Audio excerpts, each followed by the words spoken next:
내 영혼을 깊은 수월에서 건지셨음이니이다. 하나님이여, 교만한 자들이 일어나 나를 치고 포악한 자의 무리가 내 영혼을 찾아 싸우며 자기 앞에 줄을 두지 아니하였나이다.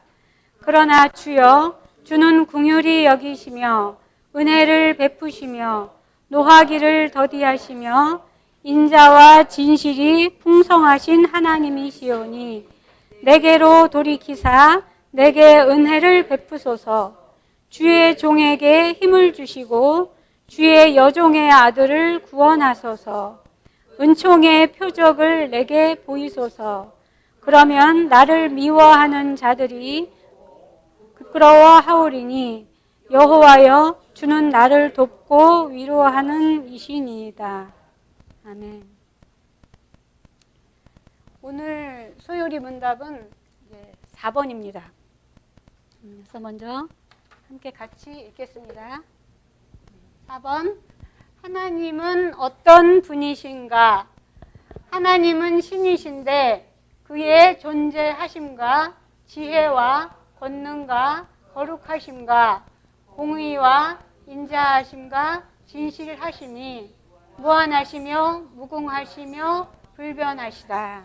그래서 지금까지는 소요리 문답 3번까지는 이제 우리 하나님이 어떻게 우리를 인간을 창조하셨는지, 또 우리 하나님이 우리가 하나님을 어떻게 기쁘게 해드리는지, 하나님께 영광 드리는 그런 것에 대해서 이제 배웠다고 하면, 오늘은 이제 좀 더 자세하게 들어가서 하나님이 어떤 분이신가로 해서 하나님은 신이신데 하나님의 이제 무한하시며 무궁하시며 불변하신 그런 성품과, 또 여기 보면 지혜와 권능과 거룩하신가 공의와 인자하신가 진실하신 같은 성품으로 오늘은 나눠서 이제 2주에 걸쳐서 나눠서 오늘은 같이 한번 보겠습니다.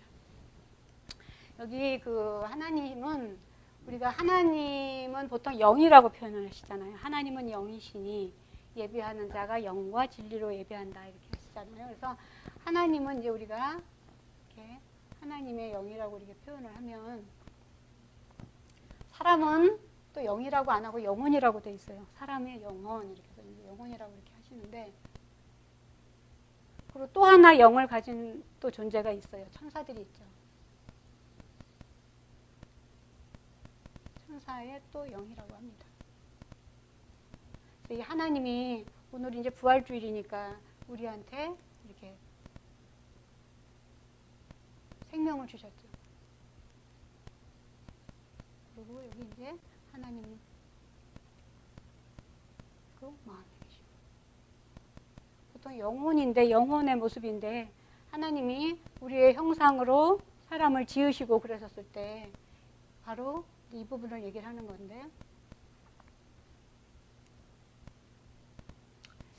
오늘 이제 공부할 그 내용은 이 하나님이 우리에게 생명을 주시고 또 우리에게 이 영과 마음을 이렇게 주셨는데, 이 생명은 나눠주셨다고 이렇게 표현을 하고요.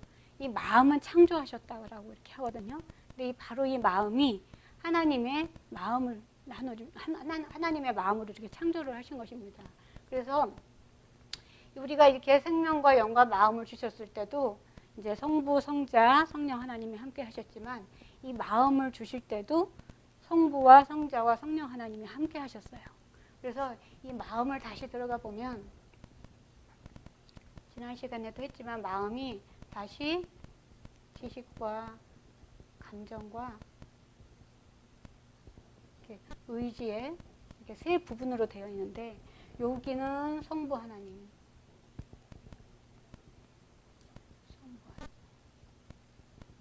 여기는 성자 하나님,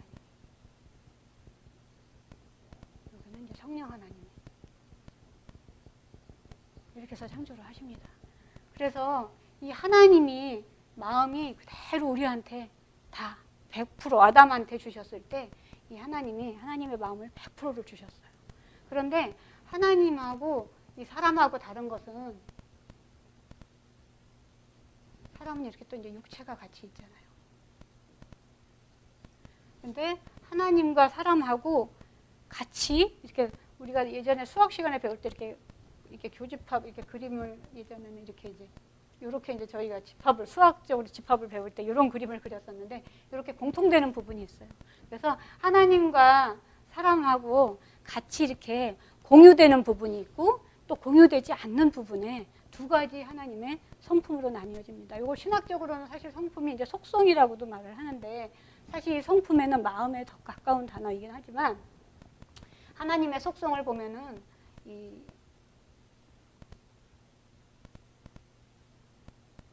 두 가지 좀 말이 어려운데 비공유적 속성이라고 돼.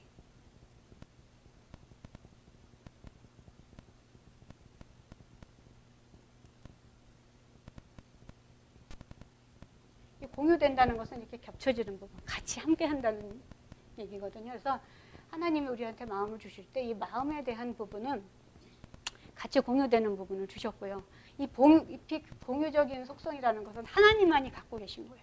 그래서 이거는 굉장히 완전하다 또는 절대적이다 이런 말을 갖고 있고 이 공유적인 속성은 좀 보편적이다 이런 단어로도 이제 표현이 되는데 하나님이 갖고 계신 이 비공유적인 속성에 대해서 여기 보시면 무한하시며 무궁하시며 불변하시다 이렇게 하셨거든요. 그래서 오늘은 이제 이 부분에 대해서 할 건데 특히 마음 부분에서 이 마음 부분에서 성부와 성자와 성령 하나님이 이렇게 같이 함께 하셨는데 창조를 하실 때 같이 하셨는데 특히 이게 사람마다 어떤 사람은 이 지식 쪽에 지식의 집단에 들어가 있는 우리가 알고 있는 지혜라든가 지식이라든가 진리라든가 선이라든가 이런 부분의 것들이 더 많이 있는 사람이 있고 또는 이 감정 부분에 사랑이라든가 궁율이라든가 인자, 자비, 은혜 이런 것들이 또 더 많이 이렇게 있는 사람들도 있고 그래요. 우리 구약에도 보면은 바로 이 감정 쪽에 사랑이나 궁율이나 자비나 인자나 이런 단어들을 많이 쓴 분이 있어요. 바로 다윗입니다. 다윗. 그래서 오늘 그 시편 오늘 본문에 나왔던 이 86편의 내용들을 보면 이 마음 중에서도 특히 이 감정 쪽에 단어들 인자하시고 긍휼하시고 이런 단어들이 굉장히 많이 나와 있잖아요. 그래서 그렇게 이제 그래서 오늘 본문 내용을 잡았습니다. 그래서 가장 하나님의 성품을 이 다윗이 잘 표현을 해놨기 때문에 근데 반면에 다윗의 아들인 솔로몬은 지혜나 지식이나 또는 명철이나 또는 그 총명이나 이런 단어들이 훨씬 더 그 잠언 속에 많이 들어가 있습니다. 그래서 제가 다 이렇게 추려봤더니 사람마다 이게 조금씩 다르고 나서 그 솔로몬 같은 경우는 훨씬 더 지식적인 지식과 지혜 쪽을 또 많이 구했잖아요 하나님한테. 그래서 하나님이 그걸 더 많이 이제 부어주시다 보니까 이제 지혜나 지식 쪽이 이제 풍성하게 이렇게 나오고 반면에 이제 다윗 같은 경우는 항상 어려움 속에 이렇게 쫓기고 이제 죽을 위기가 많고 이러다 보니까 이런 감정적인 하나님이 갖고 계신 그런 감정적인 부분에서 많이 다윗의 그 시편에 표현이 되어 있습니다. 그래서 오늘 시편을 그렇게 본문으로 잡았던 것이고요. 여기 보시면 특히나 이 하나님의 이 비공유적인 속성에 대해서 오늘은 하게 되는데 이 비공유적인 속성이 여기 보면은 무한하시며 무궁하시며 불변하시며 이렇게 나왔잖아요. 이게 무한하다는 거. 이 무한하다는 거. 그 다음에 이거 무궁하다는 것은 또는 영원하다 이렇게도 표현할 수가 있거든요. 무궁은 영원하시다. 영원하심.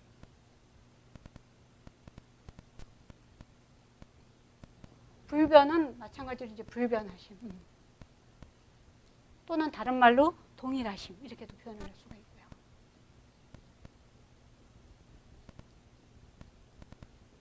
이거는 무한하다. 장소에 구분이 없다. 어디서나 임재하시다. 이렇게 보시면 돼요. 근데 요거는 조금 어려운 말로 편재하심이라고 이렇게 또 나와 있는데 이 편재하심이 한자를 보니까 조금 제가 이제 이해가 안 돼서 이렇게 편재하심을 찾아봤더니 두 가지가 있어요. 그러니까 한쪽으로 쏠려 있는 그러한 편재의 뜻도 있는데 여기서 무한하신 이 편재는 장소의 구분이 없이 다 골고루 어디나 다 있다는 것이기 때문에 좀 한자가 다릅니다. 그래서 한자를 좀 구분해 봤더니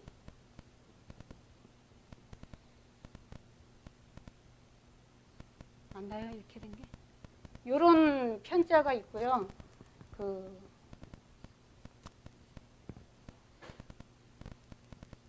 요런 편자가 있어요. 여기서 편재하시면 요런 편자예요. 편자가 다르더라고요. 그러니까 우리가 보통 한편으로 쏠려 있다 이렇게 할 때 이제 그런 얘기를 많이 하는데 이 편제의 뜻이 두 가지가 있는데 맞아요. 한자가 이 앞에 부분이 달라요. 우리가 보통 부수라고 하는 부분이 다른데 여기가 이렇게 사람 인쪽으로 돼 있는 거는 한쪽으로 쏠려 있는 어떤 자원이 골고루 안 돼 있고 한쪽으로 치우쳐 있는 이런 편제를 뜻한다면 여기 하나님의 속성에서 나오는 이 편제하심은 그런 뜻이 아닙니다. 무한하시다. 어디나 다 계시다. 이렇게 해서 이런 편제로 보시면 될 것 같아요.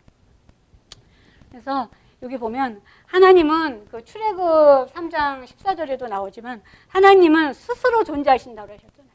스스로 존재하시고 이 영원하심, 특히나 이 영원하심 이 부분에 있어서는 우리가 이렇게 화살표를 그릴 때 이렇게 생각을 하시면 돼요. 쭉 이렇게. 끝이 없는 거예요. 저쪽으로도 끝이 없고 이쪽으로도 끝이 없고 이거를 영원하심이라고 표현을 해요. 근데 어느 순간에 우리를 사람을 창조하시잖아요. 그래서 사람은 시작이 있습니다. 천사도 시작이에요. 사람과 이 천사는 시작점이 있지만 하나님은 시작도 없으시고 끝도 없으시고 그래서 나는 알파요 오메가요. 이제도 있었고 과거에도 있었고 현재에도 있고 앞으로도 있고 이 유다서와 이 계시록에 보면 그 얘기가 나오거든요. 같이 한번 유다서를 한번 보겠습니다. 유다서 영원하심. 유다서는 한 장으로 돼 있고 예수님 동생이 쓴 글인데 유다서 맨 끝절에 보시면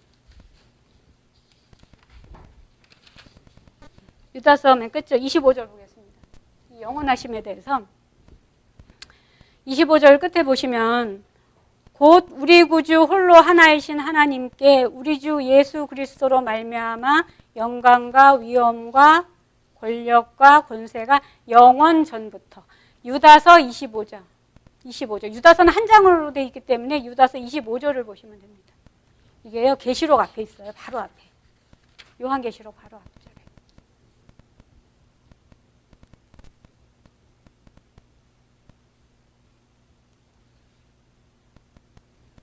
거기 보면 25절 영원 전부터 이제와 영원토록 그죠? 그래서 이게 하나님은 영원 전부터 이제와 영원토록 하지만 우리 사람과 천사는 이 시작점이 있습니다.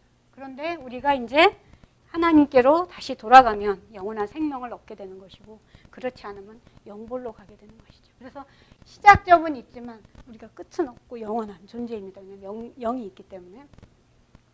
그래서 보시면 되고요. 이 불변하심은 변하지 않는다.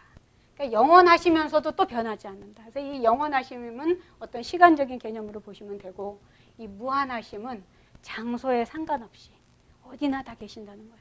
저기 계시다가 여기 오시면 저쪽에 안 계시는 게 아니라 항상 어디나 다 우리 마음속에 계셔도 항상 하나님은 어디나 인지하신다라고 보시면 되고 그다음에 변함이 없으시다. 그래서 오늘은 요 이제 비공유적 속성 세 가지를 가지고 오늘은 함께 나누겠습니다. 먼저 이 영혼에 대한 부분을 보면은 오늘 유다서 잠깐 봤죠. 유다서 다시 보고 그 뒤에 바로 계시록의 1장을 보겠습니다. 넘기시면 계시록이 나옵니다. 계시록 1장 8절 8절에 보시면 계시록 1장 8절 읽겠습니다. 주 하나님이 이르시되 나는 알파와 오메가라 이제도 있고 전에도 있었고 장차 올 자요 전능한 자라 하시더라. 그리고 또 여기 보시면 17절에 끝절에 보시면 나는 처음이요 마지막이니 이렇게도 말씀하시거든요. 그죠? 네, 그래서 영원하신 하나님에 대한 부분이 나오는데 이 영원하시다는 뜻은 또 어떤 부분이냐면 하나님의 언약 부분이 있어요. 그래서 영원한 뒤에 어떤 단어들이 나오는 것을 쭉 찾아보면 영원한 언약이 되고 영원한 나라가 되고 영원한 집이 되고 영원한 기업이 되고 영원한 분깃이 되고 이렇게 하나님이 약속하신 부분에 대해서 영원하다는 뜻입니다. 그리고 이 또 영원한 사랑을 주신다는 얘기도 있어요. 우리한테 주시는 그 사랑이 끝이 없이 그러니까 우리가 태어나기 전서부터도 사랑하셨고 끝까지 사랑하신다는 얘기거든요. 그래서 이 영원하심에 대해서 이렇게 나오고 그리고 여기 시편에 90편의 2절을 한번 같이 보겠습니다. 시편 90편 2절.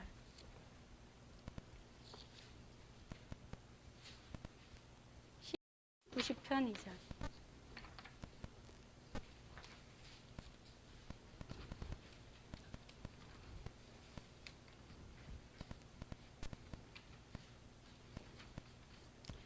시편 90편 2절 보시면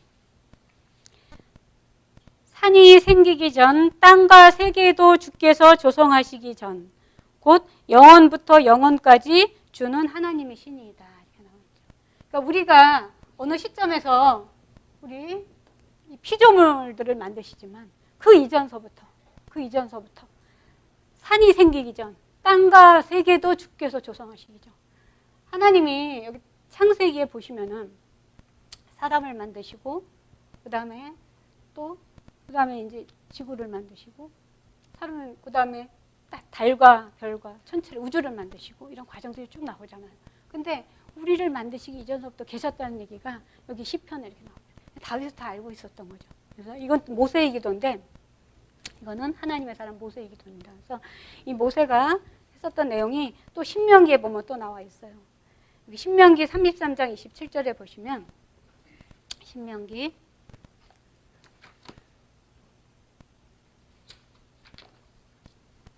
33장 27절. 모세가 마지막으로 이렇게 유언처럼 쓴 이 신명기인데 이제 이스라엘 민족들에게 축복 기도를 하고 나서 이 말씀을 하십니다. 33장 27절에 보시면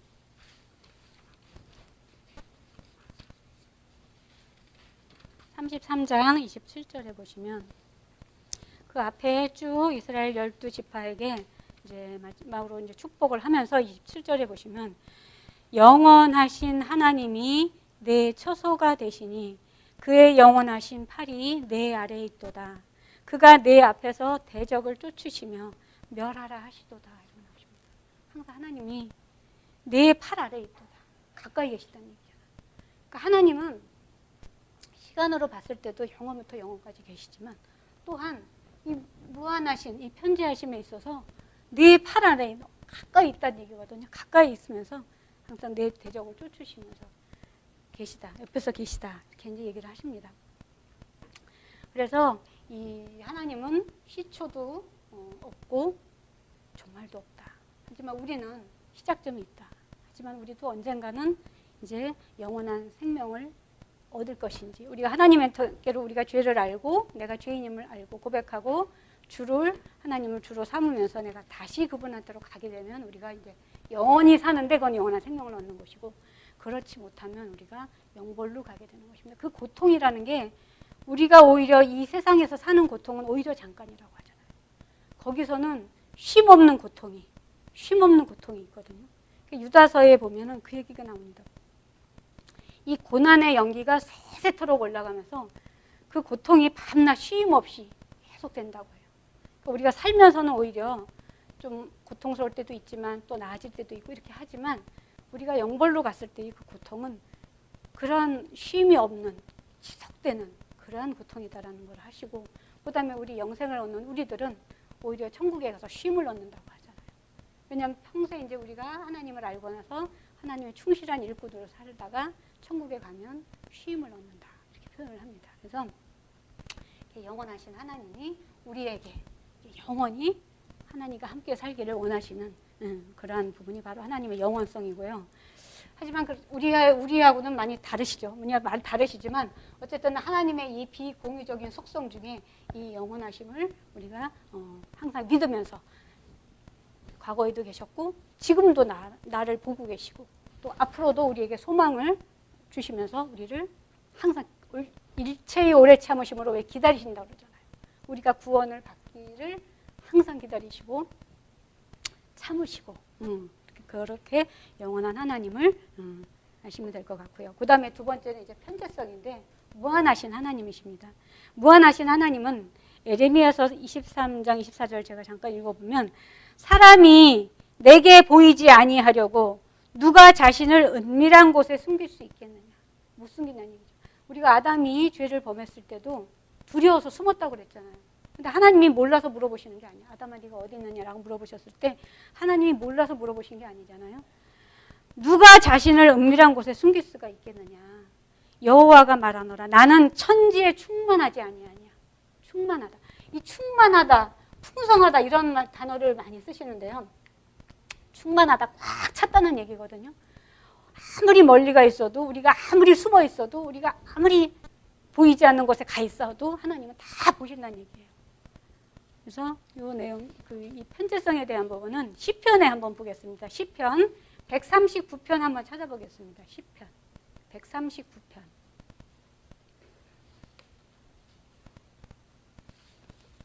시편 139편.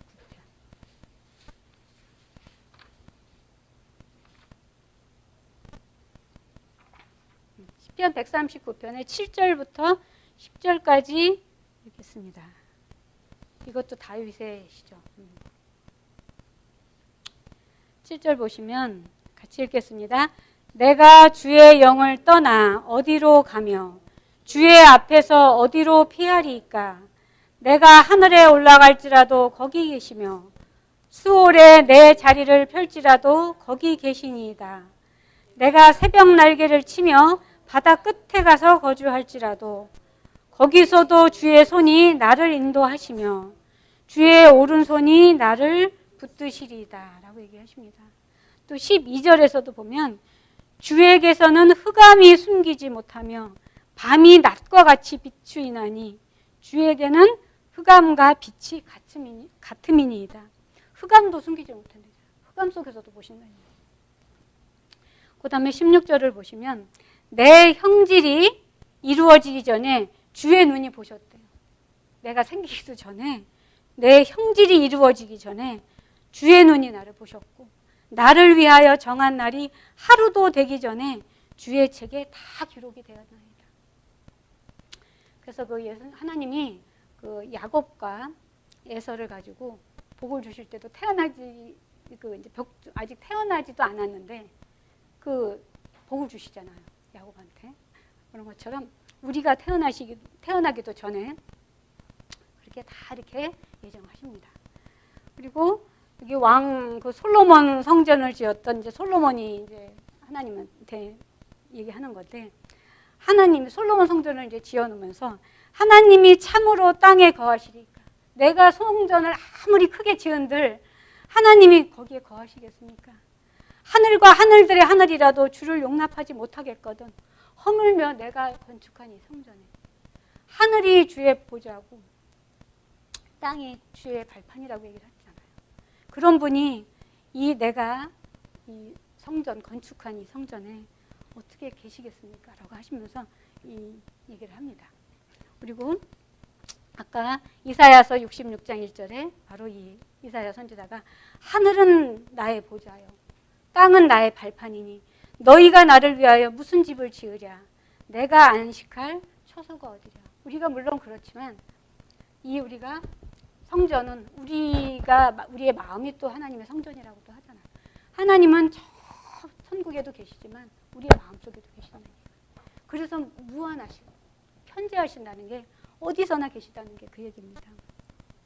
그리고 사도 바울이 또 로마서에서 뭐라고 하냐면 이는 만물이 주에게서 나오고 주로 말미암고 주에게로 돌아갑니다. 이 만물이 다 주에게서 나왔대. 또한 우리가 다 주에게로 돌아간다는 얘기예요. 이 우리 만물 안에 주님이 계시고 또 주님 안에 또 모든 또 만물이 계시고 그러면서 그에게 영광이 세세토록 있을지어다라고 얘기를 합니다. 또 요한은 그 보혜사 성령을 보내실 때 그때 예수님이 이제 요한의 기록을 보면 요한복음에 보면은 내가 가는 게 유익하다라고 하시면서 보혜사 성령을 보낸다라고 하시면서 그날에는 내가 아버지 안에 너희가 내 안에 내가 너희 안에 있는 것을 너희가 알리라라고 얘기하시죠. 내가 비록 가지만 보혜사 성령을 너희한테 보낸다. 그러니까 우리가 구약 시대에도 보면은 하나님이 항상 구름기둥과 불기둥으로 항상 이렇게 인도하시잖아요. 지금도 우리가 생명을 얻게 되면 성령님이 우리 안에서 계시잖아요. 그러니까 이 하나님은 어디나 계신 거예요. 우리가 찾기만 하면 가까이 와 계시다고 그러잖아요. 멀리 있지 않다 내가. 그래서 하나님의 이 무한하심을 우리가 믿고 항상 우리가 찾는, 하나님을 찾는 그런 삶을 살아야겠습니다.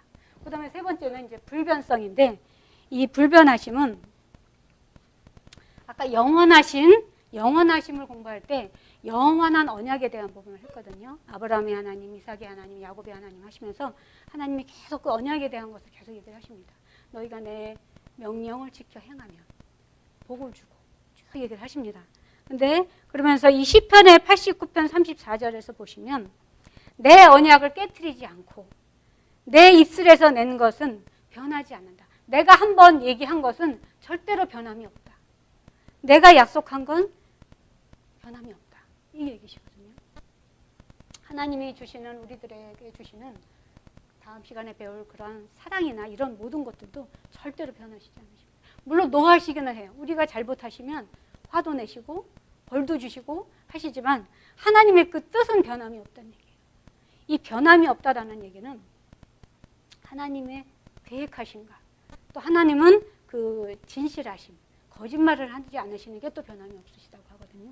그래서 이 변하지 않은 이도다. 또 시편 여기 110편의 4절을 한번 같이 보겠습니다. 시편 110편.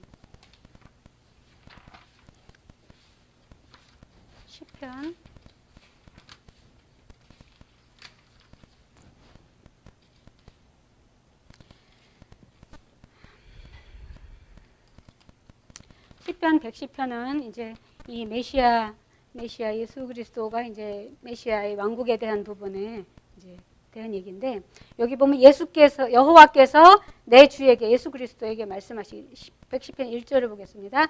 여호와께서 내 주에게 말씀하시기를 내가 내 원수들로 내 발판이 되게 하기까지 너는 내 오른쪽에 앉아 있으라 하셨도다. 여호와께서 시온에서부터 주의 권능의 규를 내보내시리니 주는 원수들 중에서 다스리소서. 주의 권능의 날에 주의 백성이 거룩한 옷을 입고 즐거이 헌신하니 새벽 이슬 같은 주의 청년들이 주께 나오는도다 하시면서 4절에 여호와는 맹세하고 변하지 아니하시리라. 여호와가 맹세하신 것은 변하지 아니하십니다. 여호와가 결국에는 마지막에 마귀들을 이 사탄들도 결국에는 이 천사의 영들도 하나님은 변하시지 않으시지만 우리 사람들은 항상 변하잖아요. 상황이 바뀌어도 변하고, 그 루벤도 보면은 물에 끓음 같다고 얘기를 했거든요. 그러니까 성격이 한결같지가 못하고 항상 이렇게 노하고, 근데 이 하나님은 변함이 없으신데 이 여호와는 맹세하고 변하지 않겠다. 이르시기를 너는 멜기세덱의 서열을 따라 영원한 제사장이라 하셨도다. 그래서 도래할 그 메시아 왕국에 대해서 쭉 얘기를 하시는 것입니다. 그리고 보시면 그다음에 다니엘서에 보시면 그 다니엘은 그 이제 바벨론에 이제 끌려갔었던, 이제 어렸을 때 바벨론에 이제 끌려가면서 이제 우리가 알고 있는 그 사자굴에 갇히는 때 얘기가 있습니다. 그때가 이제 그 느부갓네살하고 이제 벨사살 왕 다음에 그 다리오 왕 때 얘기인데, 이 다리오 왕이 굉장히 다니엘을 아꼈습니다. 사실은 이 다니엘 한번 찾아보겠습니다. 다니엘서 6장, 다니엘서 6장이 전체에 그 사자굴에 들어간 다니엘에 대한 얘기가 쭉 나오는데, 다니엘 6장 보겠습니다. 다리오를 통해서 하나님이 당신에 대해서 얘기를 하시는 얘기가 여기 쭉 나옵니다. 다니엘 6장 보겠습니다. 다니엘 6장 여기 보시면 다리오가 자기의 뜻대로 고관 120명을 세워서 전국을 통치하게 하면서 그때 총리 셋을 둡니다. 이때 다니엘 나이가 한 80세 전후 정도 되거든요. 어렸을 때 갔는데 이 다니엘은 이 느부갓네살 또 다리오, 그 뒤에 이제 고레스까지 해서 이 세 왕의 총리로 이제 있게 되는 사람인데, 이때 나이가 80세 전후가 돼요. 근데 그때 사자굴에 이제 갇히게 돼. 왜 갇히게 되느냐 하면은 이 다리오가 자기의 뜻대로 고관 120명을 세워서 전국을 통치하게 하면서 그때 총리 셋을 두는데 다니엘이 그 중에 하나였습니다. 근데 다른 총리들이 굉장히 희생을 한 거예요. 왜냐하면 다니엘이 너무 민첩하고 총리들과 고관들 위에 뛰어나다고 그랬죠. 그러니까 이 총리 중에 총리, 우리나라로 치면 영의정이라고 보면 돼요. 우리나라에 예전에 이제 조선시대 보면 영의정 있고 좌의정 있고 우의정 있고 이렇게 돼 있잖아요. 근데 이제 영의정이 이제 다니엘이다 이렇게 보시면 돼요. 그래서 그래가지고 이 총리들이 이 다니엘의 꼬투리를 잡으려고 이렇게 하고 있었던 거예요. 그러면서 그때 뭐라고 하냐면 아무 허물도 못 찾는 거예요. 이 다니엘로부터 아무 허물도 못 찾으니까 다시 말해서 이 왕 외에 어떤 신에게나 사람에게나 무엇을 구하는 사람은 사자굴에 던져놓도록 하라고 이제 왕에게 결국 얘기를 합니다. 그래서 여기 7절에 그 얘기가 나옵니다. 6장 7절에 보시면 누구든지 이제부터 30일 동안 누구든지 왕 외에 어떤 신에게나 사람에게 무엇을 구하면 사자굴에 던져넣기로 한 것이니다. 이렇게 나와요. 근데 이 얘기를 듣고도 다니엘은 예루살렘을 향해서 절을 합니다. 이 다리오한테 하는 게 아니고, 그죠? 결국 그래서 이것이 이제 꼬투리가 돼가지고 이제 다니엘이 이제 사자굴에 갇히게 됐는데 이 다리오가 다니엘을 구하려고 굉장히 노력을 많이 해요, 사실은. 그래서 이 왕이 이 말을 듣고 그로 말미암아 심히 근심하여 다니엘을 구원하려고 마음을 쓰며 그를 건져내려고 힘을 다 하다가 하루해가 다 갑니다. 그래서 결국에는 이제 해가 질 때에 이르러가지고 이제 결국에는 어쩔 수 없이 이제 그 다니엘을 이제 사자굴에 가두게 되는데 이 뭐라고 하냐면 이 왕이 명령함에 다니엘을 16절에 보시면 이에 왕이 명령함에 다니엘을 끌어다가 사자굴에 던져 넣는지라 왕이 다니엘에게 이르되 내가 항상 섬기는 너의 하나님이 너를 구원하실 거다. 그러면서 이제 막았습니다. 그래서 이제 아침이 됐는데 이 왕이 밤새 금식을 하고 오락을 그치고 이 잠자기를 마다하고 이 다니엘을 걱정하는 거예요.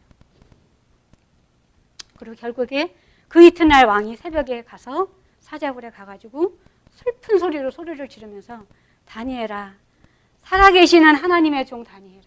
이 다리오의 말에서 어떤 말이 나오는가 우리가 같이 한번 보겠습니다. 20절에 보시면 다니엘이 든 굴에 가까이 이르러서 슬피 소리질러 다니엘에게 묻되 살아계시는 하나님의 종 다니엘아, 내가 항상 섬기는 내 하나님이 사자들에게서 능히 너를 구원하셨느냐 하니라. 다니엘이 왕에게 이르되 왕이여 원하건대 왕은 만수무강하옵소서 하면서 다니엘이 살아납니다. 그러면서 이 왕이 너무 기뻐가지고 다니엘을 들어올렸더니 하나도 상하지가 않은 거예요.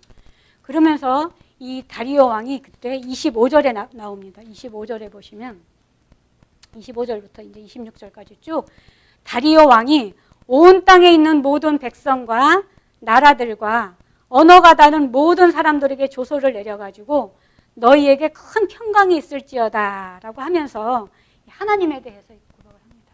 여기 보시면 다니엘의 하나님 앞에서 너희들은 떨며 두려워할지라.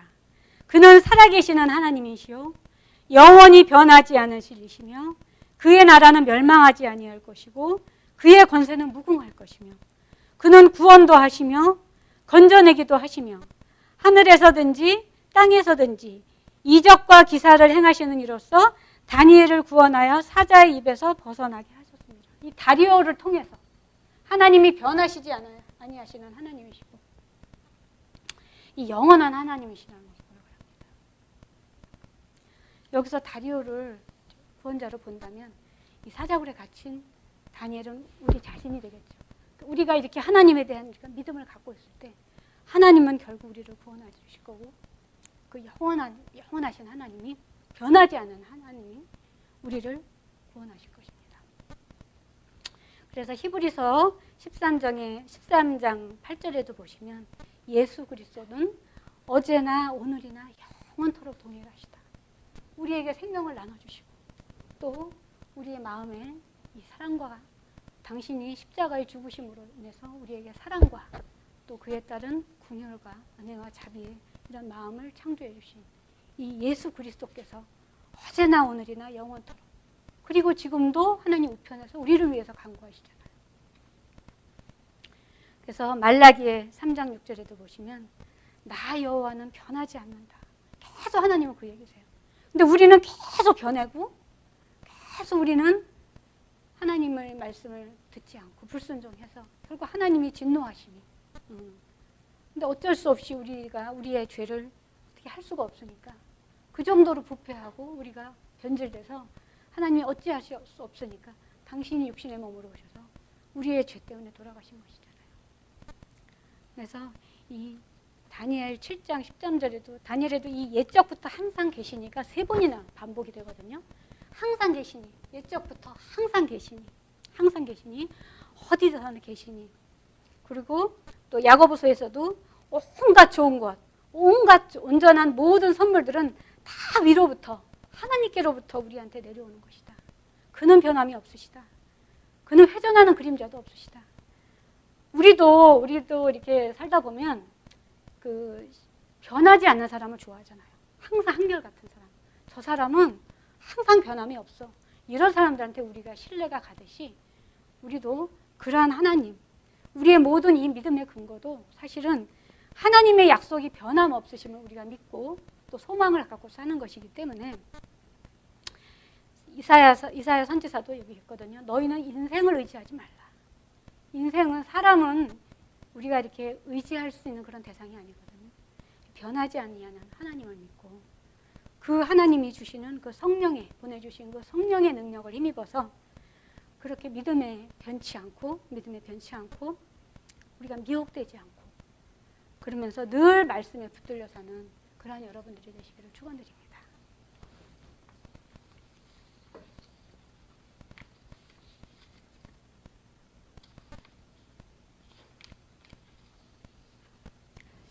기도하시겠습니다. 사랑과 은혜가 풍성하신 하나님 아버지, 저희들은 한낱 피조물이면서도 마치 내가 주인인 양 내 멋대로 루벤의 물의 끓음과 같은 그러한 성품으로 절제하지 못하며 세상을 향해 분을 내며 살아갑니다. 하지만 어제나 오늘이나 내일이나 늘 동일하신 주님은 그러한 저희들을 불쌍히 여기시고 지금도 하늘 보좌 우편에서 변함없이 저희들을 위해 간구하고 계십니다. 저희들 이 시간을 통해 항상 저희들을 사랑하시고 기다려주시는 아버지를 다시 한번 깊게 만나게 해주심에 감사를 드리며 아버지의 한결같으신 뜻을 알아가며 성장해 가는 저희들 되기 원합니다. 길이요 진리요 생명이신 예수 그리스도 이름으로 감사기도 드립니다.